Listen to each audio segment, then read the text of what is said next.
Good morning students. आज हम देखेंगे लेसन नंबर 8, कोई दिन अशुभ नहीं। प्रथम हम लेखक परिचय देखेंगे। श्री वृंदावन लाल वर्मा का जन्म 9 जनवरी 1889 में झांसी उत्तर प्रदेश में हुआ था। वृंदावन लाल वर्मा ऐतिहासिक कहानीकार एवं लेखक के रूप में प्रसिद्ध है। इनकी प्रसिद्ध रचनाएं हैं विराट की पद्मिनी, मृगनयनी, राखी की लाज, अमर बेल, हंस मयूर, बास की फांस, पीले हाथ, खजुराहो की दो मूर्तियाँ, जहांगीर की सनक, रक्षा, शरणागत आदि कहानियाँ इन्हें पद्म भूषण, साहित्य वाचस्पति, सोवियत लैंड नेहरू पुरस्कारों से सम्मानित भी किया गया। इनकी मृत्यु 23 फरवरी 1969 में हुई। पेज नंबर 62 देखो यहाँ पे। यह कहानी वृंदावन लाल वर्मा द्वारा लिखी गई है। कोई भी दिन या वार शुभ या अशुभ नहीं होते। कहानी के माध्यम से लेखक बताना चाहता है कि कर्मशील बनकर तथा आलस्य त्याग कर काम के प्रति समर्पित होने वाला व्यक्ति ही सफलता को प्राप्त करता है। यहाँ पे पहले हम लोग ने देखा है कि पाठ परिचय जो है उसके बारे में हम लोग ने जानकारी ली कि कोई भी दिन अशुभ नहीं है। देखो, घर में भी कभी कभी दादी या नानी या मम्मी या जो बुज़ुर्ग लोग हैं वो हमें कुछ मान्यताएं हैं वो उसके बारे में बताते हैं। जैसे शनिवार को नाखून नहीं काटने चाहिए, या सोमवार को बाल नहीं काटने चाहिए, या अमावस के दिन कोई भी पूजा या शुभ काम नहीं करना चाहिए। तो ये सब जो मान्यता है, जैसे हम लोग रास्ते से जा रहे हैं, अगर बिल्ली ने रास्ता काट लिया तो हमारा काम जो है वो नहीं होगा। तो इस तरह की जो शुभ और अशुभ की मान्यताएं हैं उसके बारे में यहाँ पे लेखक ने बताया है कि अगर जब हम कर्मशील होंगे या जब आलस्य छोड़कर मेहनत करेंगे, परिश्रम करेंगे तो सफलता हमें हमेशा सफलता ही मिलेगी। तो इस तरह की ये कहानी है, देखेंगे हम लोग। दिसंबर का महीना, जिस पर इंग्लैंड के उस भाग की सर्दी जहां ब्राउन रहता था। अभी यहाँ पे ब्राउन की कहानी यहाँ पे बताई गई है।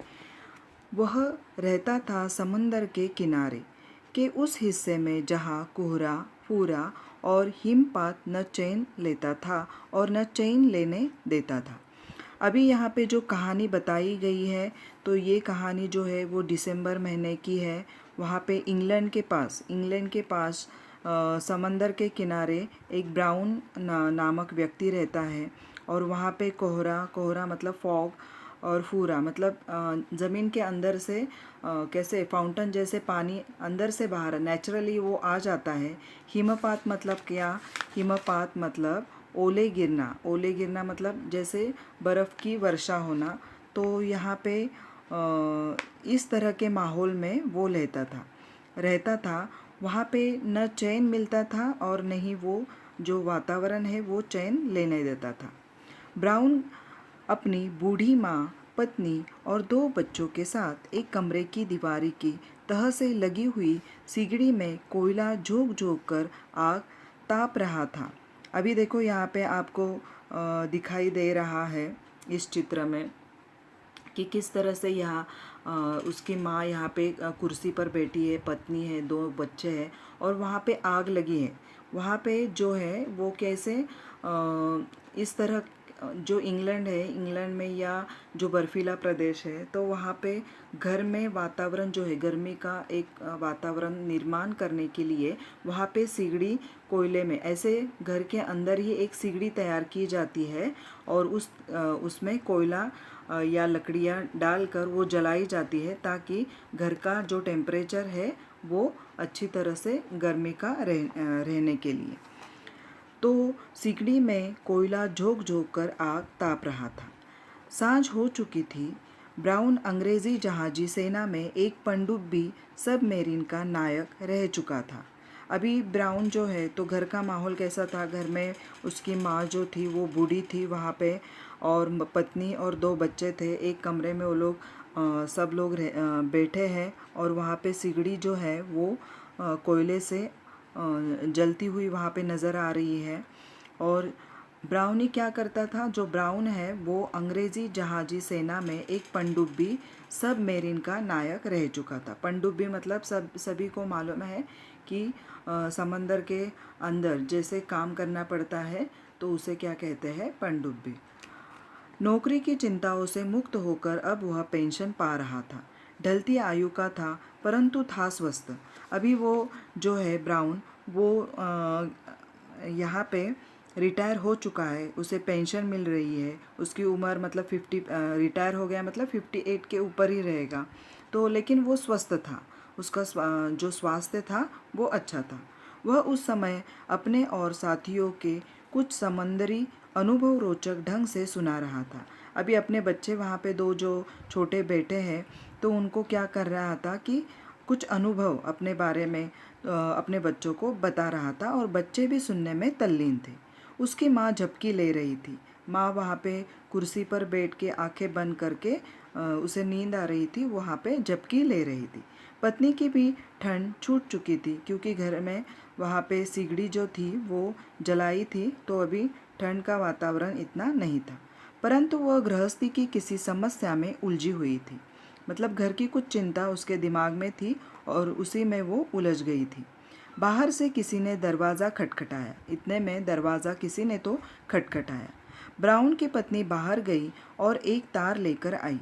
अभी जब ब्राउन की पत्नी ने दरवाज़ा खोला तो दरवाजे पे एक पोस्टमैन था और उसने एक तार लेकर आया था। अभी तार मतलब क्या, यहाँ पे जो पहले के ज़माने में, अभी तो हम लोग यहाँ पे जो क्या बोलते मीडिया है वो बहुत सारा सोशल मीडिया है, तो उसके द्वारा हमें बहुत सारी बातें जल्द से जल्द मालूम होती है। मतलब ट्विटर है, इंस्टाग्राम है, फेसबुक है, उसके बाद व्हाट्सएप पे है, तो वो मैसेज तुरंत आता था। लेकिन पहले के ज़माने में अगर कुछ मुसीबत है या कुछ तकलीफ़ है या कुछ कोई गुज़र गया, कुछ आपत्ति आई, विपत्ति आई, तो उसे तार भेजकर उसे बताना पड़ता था। तो वो तार मतलब एक दिन में या दूसरे दिन में वो वहाँ पे उस आदमी को मिल जाता था। तार देने के बाद उसके हाथ में, पहले तो लोग हैं ना, तार ये शब्द सुनने से ही डर जाते थे कि तार है मतलब कुछ तो मुसीबत है, इसी के कारण इतनी जल्दबाजी में ये पत्र हमें आया है। तो ब्राउन ने जल्द से तार खोल कर पड़ा और स्तब्ध रह गया। स्तब्ध रहना मतलब क्या, यहाँ पे बताया गया है कि स्तब्ध रहना मतलब स्थिर रहना, मतलब कुछ उसके मुंह से शब्द ही नहीं निकल रहे थे। बुढ़िया भी जाग गई थी। अभी जो उसकी माँ जो है वो बैठी हुई थी, तार शब्द सुनकर वो भी जाग गई। किसका तार है, क्या है इसमें, बुढ़िया ने पूछा। पत्नी की उस उत्सुक दृष्टि में भी प्रश्न था और बच्चे हैरान थे। अभी उसके पत्नी और सभी के मन में प्रश्न उत्पन्न हुआ कि उसकी माँ जो थी, पत्नी थी, बच्चे थी, कि तार क्या है और किसका तार आया हुआ है। तो नेक्स्ट पेज देखेंगे, पेज नंबर 63। ब्राउन ने ताड़ पढ़कर सुनाया, तुम तुरंत मुझसे मिलने आओ, विंस्टन चर्चिल। अभी यहाँ पे जो तार में क्या दिया गया था, वहाँ पे ज़्यादा बड़े बड़े लेटर्स नहीं लिखे जाते थे, एक या दो चार लाइन में ही जो मैसेज है वो वहाँ पे तार में लिखा जाता था। और जो इम्पोर्टेंट टॉपिक मतलब इम्पोर्टेंट लाइन से उतने ही लिखी जाती थी। तो यहाँ पे क्या लिखा था, तुम तुरंत मुझसे मिलने आओ, विंस्टन चर्चिल। सन 1918 की बात है। उस समय चर्चिल अंग्रेजी जहाजी बेड़े का प्रधानामात्य मतलब क्या, इसमें यहाँ पे एक बड़े पोस्ट पे वहाँ पे था। फर्स्ट लॉर्ड ऑफ एड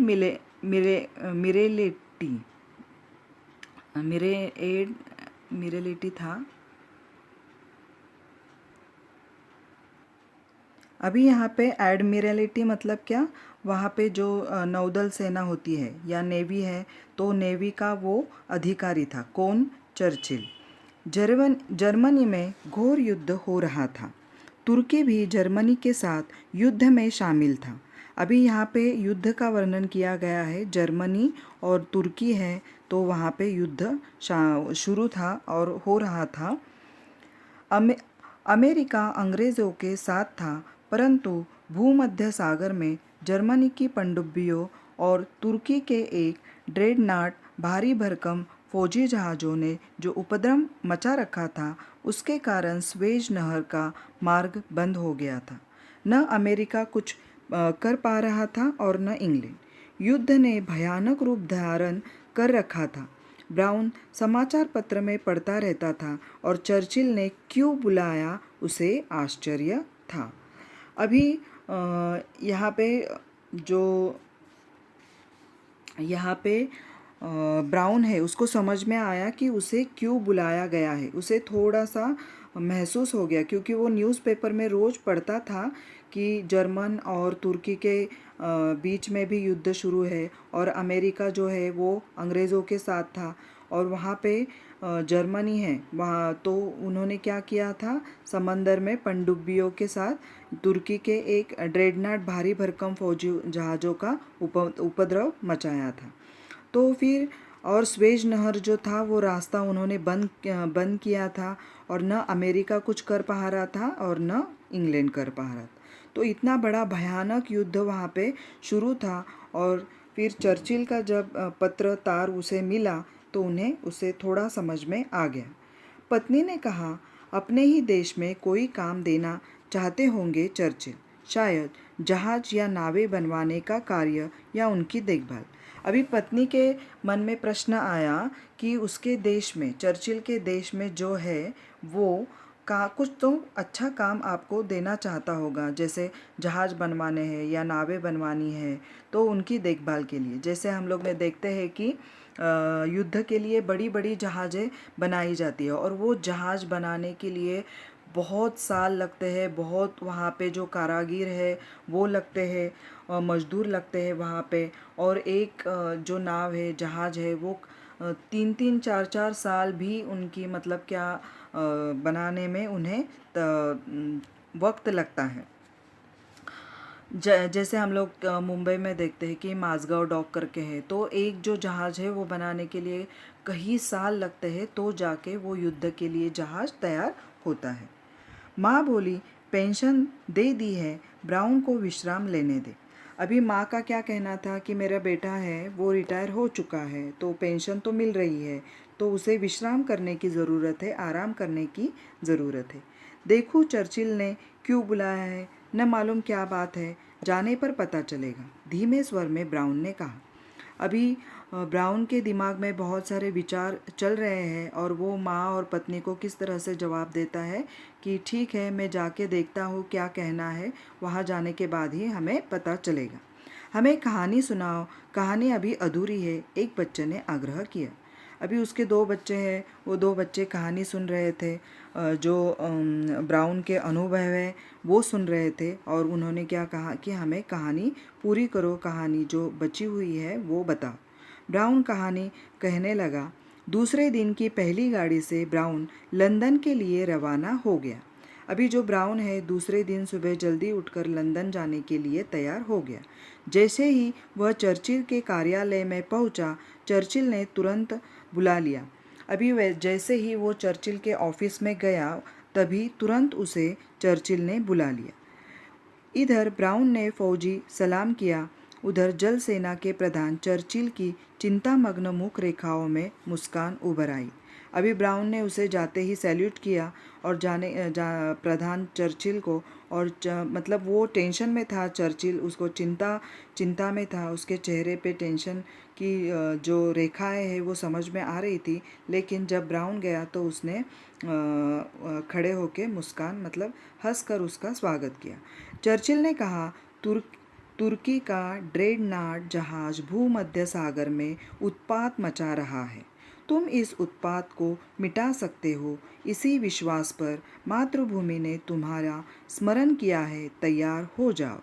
अभी यहाँ पे जो है, जो तुर्की से ड्रेडनॉट जो जहाज़ था वो समंदर में क्या कर रहा था, उत्पात मचा रहा था। उसे वहाँ से क्या हो रहा था, जो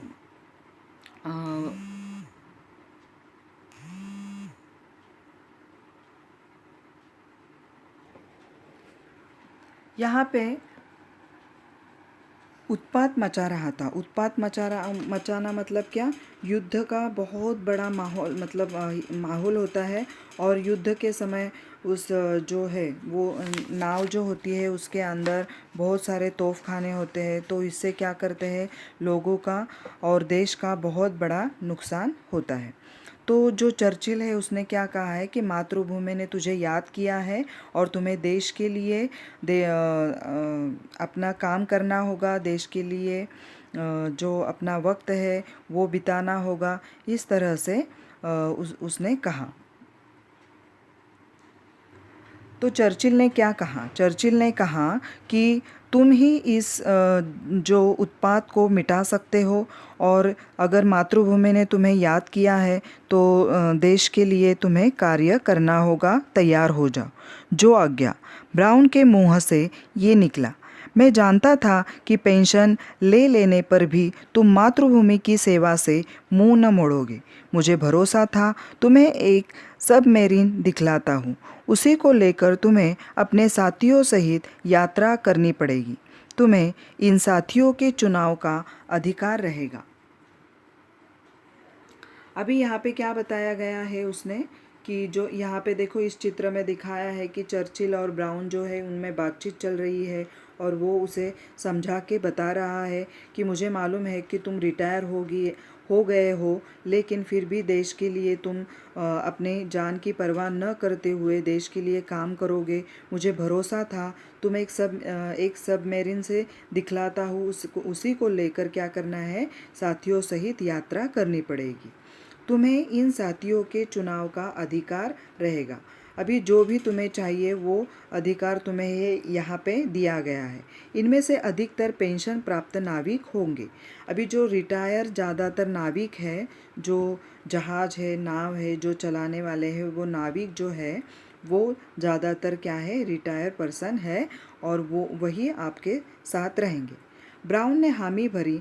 चर्चिल उसे सबमेरिन दिखलाने ले गया, जिसके द्वारा तुर्की के उस ड्रेडनॉट को ध्वंस करना था जो भूमध्य सागर में उपद्रव के बवंडर उठा रहा था। अभी उनका एक ही लक्ष्य था, एक ही फोकस था कि जो तुर्की ने भूमध्य सागर में क्या किया है, ड्रेडनॉट जो है वो जहाज़ है उसे उपद्रव करने से बचाना है और उसे नष्ट कर देना है। सबमेरीन मतलब जलमग्न नौका। सबमेरीन जहाजी कारखाने के बाड़े में एक तरफ समंदर के किनारे पड़ी थी, और यह सबमेरीन जहाजी बेड़े से निकाली जा चुकी थी, बेकार थी, और इसका नीलाम किया जाना था। लोहा, लंगर, काट कबाड़ और 6-6 इंच ऊपर निकलती हुई ढिमरी कीले कबाड़ी के काम की तो हो सकती थी, परंतु समंदर में डूबकर मीलों रास्ता टटोलते हुए तुर्की के ड्रेडनॉट के पास पहुंचकर उसका विध्वंस करना तो इसकी जनपत्री में लिखा मालूम नहीं होता था। नीलाम के लिए पड़ी हुई नाममात्र की इस सबमेरीन को देखकर ब्राउन के चेहरे पर हवाइयाँ उड़ने लगी। अभी यहाँ पे जो ब्राउन है, ब्राउन ने क्या कहा कि सबमेरीन मतलब क्या, जो जलमग्न नौकाएं जो होती है उसे सबमेरीन कहते हैं, और उन्हें इस तरह की नौका वहाँ पे दी गई जो जहाँ बाड़े में मतलब कबाड़ खाने में जैसे पड़ी हुई एक जो नौका थी, वो एक तरफ समंदर के किनारे पड़ी थी। मतलब वो चालू वाली नहीं थी, जो है ऐसे ही पड़ी हुई जो थी वो उन्हें दी गई थी।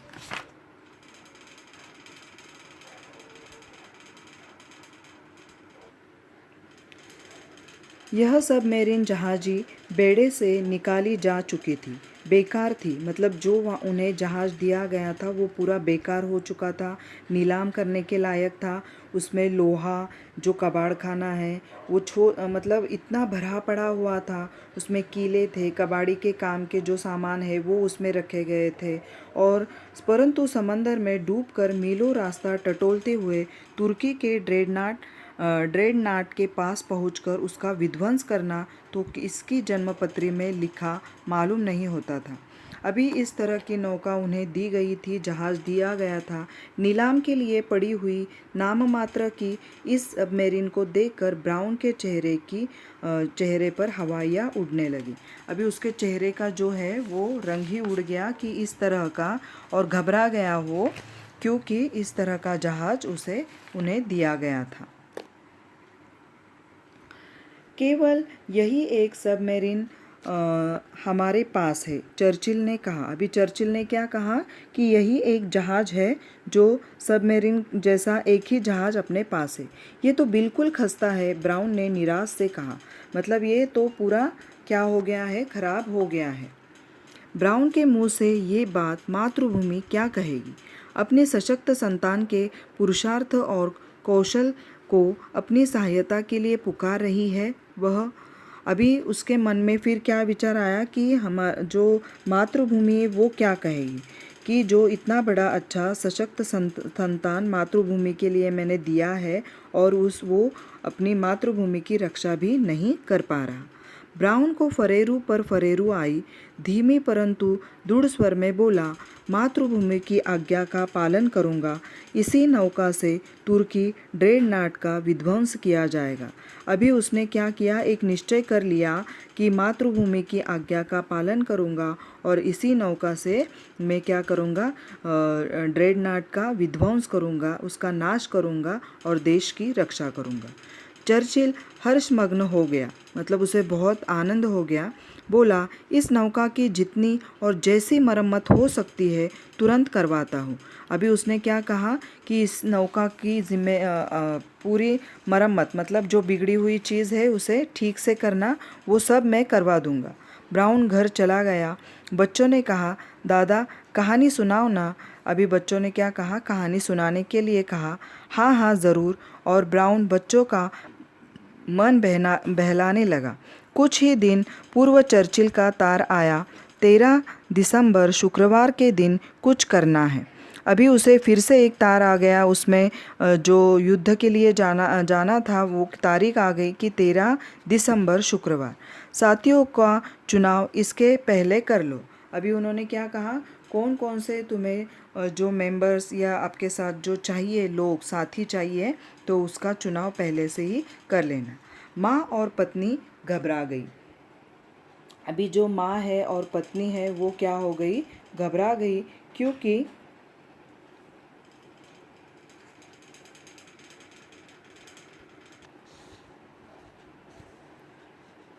माँ और पत्नी घबरा गई। ये तो बहुत मनहूस दिन है।